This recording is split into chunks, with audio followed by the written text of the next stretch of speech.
Halo kakak-kakak, berjumpa lagi dengan Ustadz Taufik dalam pelajaran prakarya kelas 7 semester 2. Mari kita simak baik-baik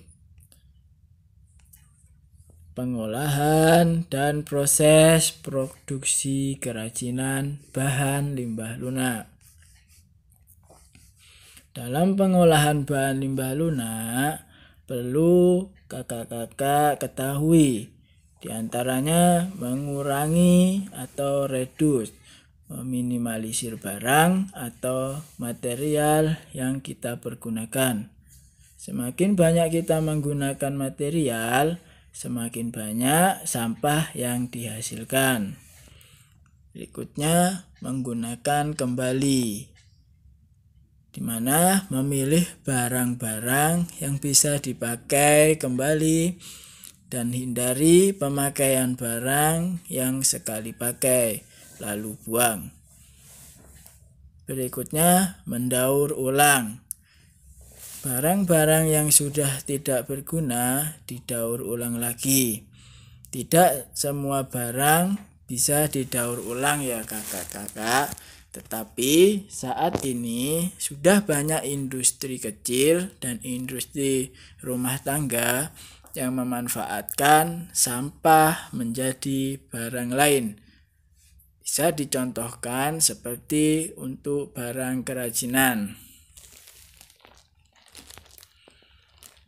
Nah, di sini proses pengolahan bahan limbah lunak.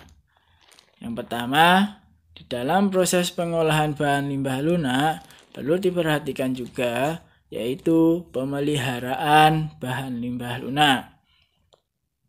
Sebelum didaur ulang, bahan limbah organik harus diseleksi terlebih dahulu untuk menentukan bahan yang masih dapat dipergunakan dan yang sudah seharusnya dibuang. Dalam pemilihan bahan dapat dilakukan secara manual dan disesuaikan dengan tujuan penggunaan bahan yang telah dirancang.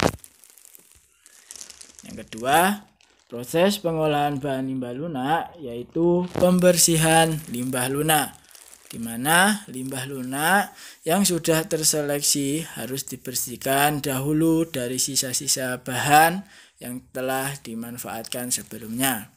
Misalnya, kulit jagung. Kulit jagung harus dipisahkan dari tongkol dan rambutnya. Selanjutnya, apakah tongkol dan rambutnya juga akan didaur ulang atau tidak? Itu biasanya tergantung dari perancangan produk oleh si perajin.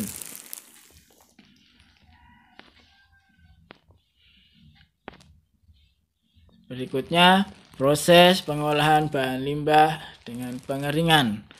Bahan limbah lunak yang sifatnya basah harus diolah dengan cara dikeringkan di bawah sinar matahari langsung. Tujuannya yaitu agar kadar air dapat hilang dan bahan limbah dapat diolah dengan sempurna. Selanjutnya, pewarnaan bahan limbah lunak, di mana pewarnaan pada bahan limbah lunak yang sudah kering merupakan selera sesuai dengan setiap pengrajin.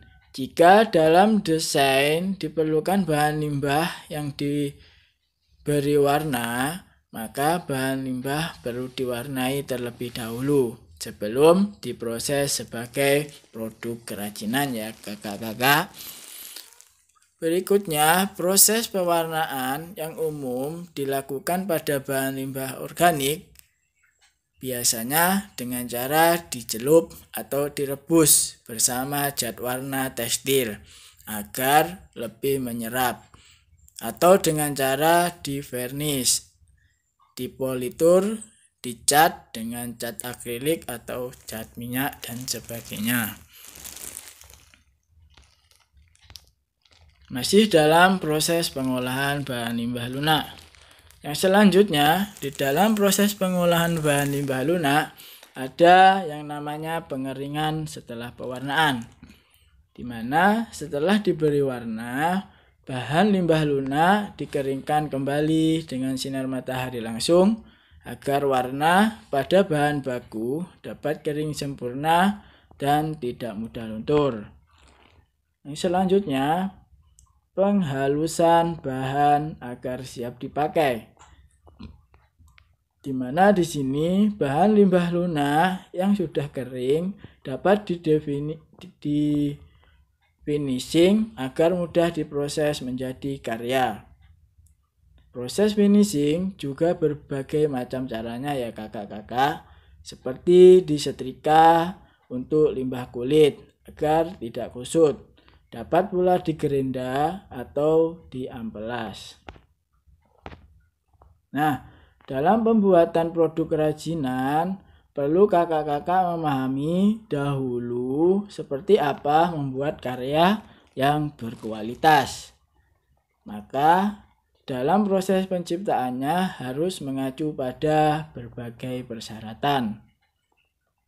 Oleh karena itu, adapun syarat-syarat perancangan benda kerajinan sebagai berikut. Bisa kita tengok di poin berikutnya.